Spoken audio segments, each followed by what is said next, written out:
नमस्कार, माझं नाव सचिन पाटील. आज पुण्यापासून 80 किलोमीटर अंतरावर बोरगिरीचा किल्ला म्हणून एक ट्रॅक बघितला. त्यानंतर हा भीमाशंकरच्या जवळ असल्यामुळं कल्याण बंदरात जो माल यायचा, त्या कल्याण बंदरातलं माल आल्यानंतर या बोरगिरीच्या साईडनं हा प्रमुख रस्ता होता कोकण आणि व्यापार जोडण्यासाठी. तर इथूनच तो कल्याणच्या बंदरामधला आलेला माल इथून तो वरती आपल्याला मिळायचा. त्याच व्यापारावरती लक्ष ठेवण्यासाठी या किल्ल्याची निर्मिती झाली. अतिशय सुंदर असा अंडाकृती किल्ला आहे.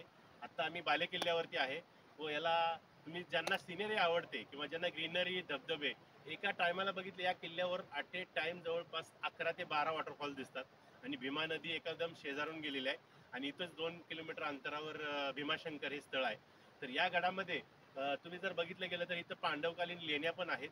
तसंच अतिशय सुंदर असा नटलेला आणि हा पब्लिक लेस किल्ला आहे. म्हणजे या गडावरती खूप काही गर्दी नाहीये, खूप कमी गर्दी असते कारण बऱ्याचशाच लोकांना हा किल्ला माहिती नाहीये.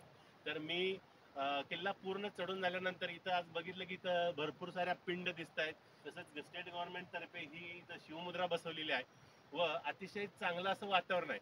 तर मी प्रत्येकानं विनंती करतो की या किल्ल्याला एकदा व्हिजिट द्या.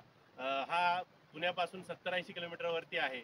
बोरगिरी या किल्ल्याचं नाव आहे. धन्यवाद.